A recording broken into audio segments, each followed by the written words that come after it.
This is Hong Kong Disneyland. Sitting on 126 hectares of reclaimed land, it is the smallest of Disney's global kingdoms, yet it anchors a massive economic engine serving 7.7 million visitors a year. Costs roughly $3.5 billion to bring this fantasy to life, and like any mega project of this scale, it is a relentless consumer of capital. The park faces the triple threat of high fixed costs, intricate global logistics, and accelerated depreciation. That means a 24/7 cycle of maintenance, technical repairs, and a massive supply chain for food and beverages, all supported by a small army of staff. In this world, turning a profit isn't just about selling tickets. It's about the surgical optimization of every square inch, from cloud management to hotel operation.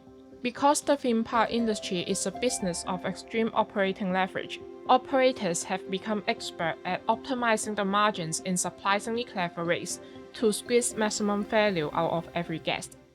The first thing to understand is that while the park tickets are expensive, the profit margins on them are surprisingly slim. When you factor in the utilities, securities, and the thousands of employees required to run the show, the ticket is actually a loss leader. Disney used the ticket as a gateway product. Its primary job isn't to make the bulk of the profit.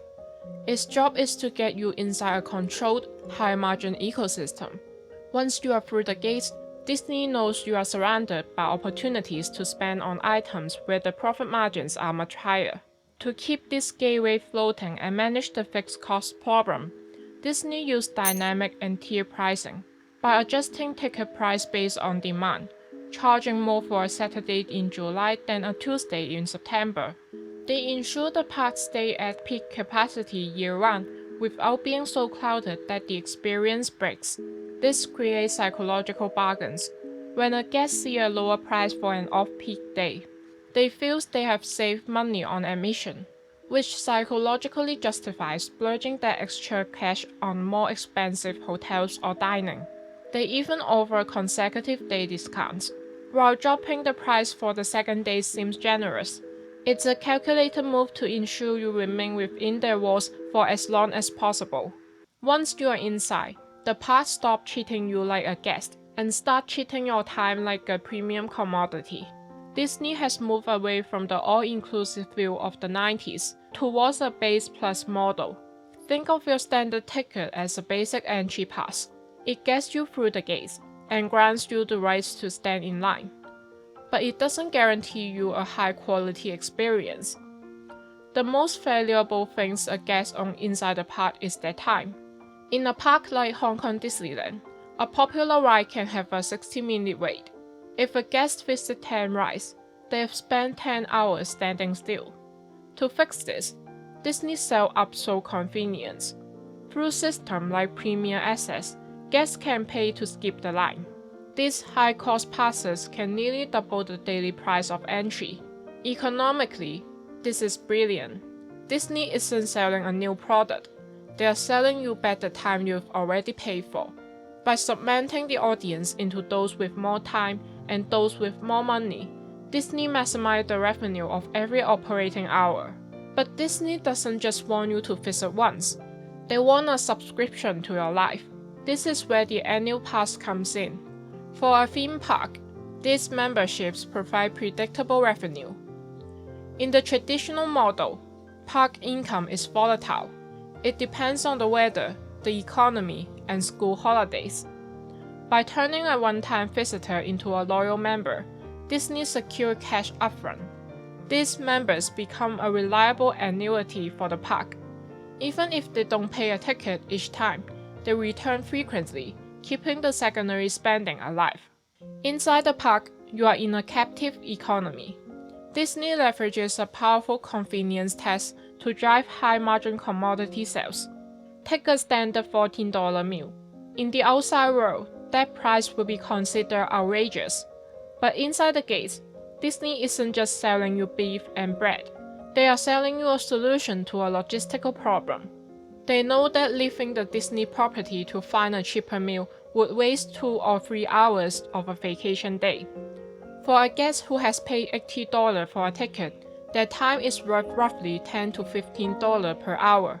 Therefore, paying a $7 markup on a meal is actually cheaper than wasting $30 worth of ticket time to leave the park.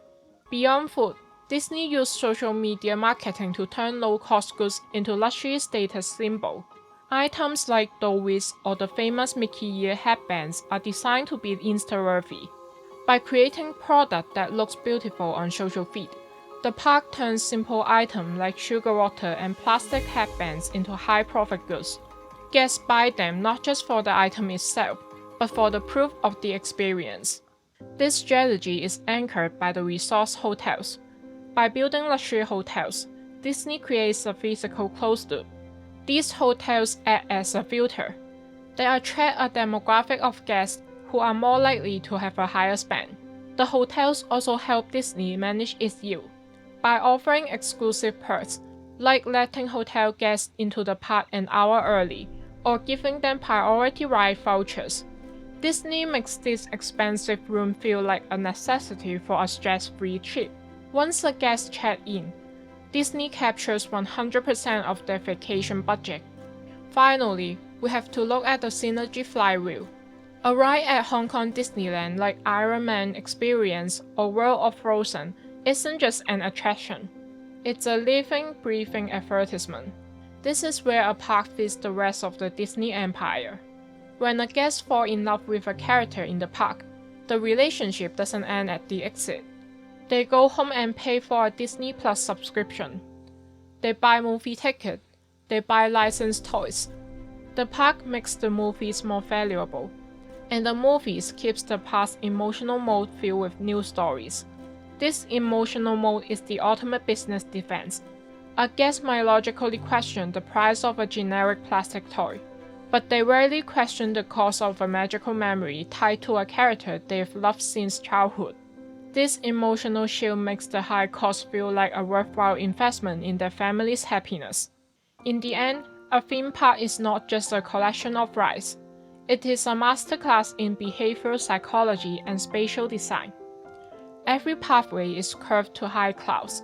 Every pricing tier is set to nudge you toward the more expensive option. And every food cart is placed at the exact moment you are likely to feel tired or hungry. By turning a massive operational liability into a highly efficient profit engine, Disney has proven that magic is just the front for one of the smartest business models in the world. It's a machine designed to make money every hour the gates are open, turning your childhood dreams into a highly optimized corporate bottom line. Thank you for watching.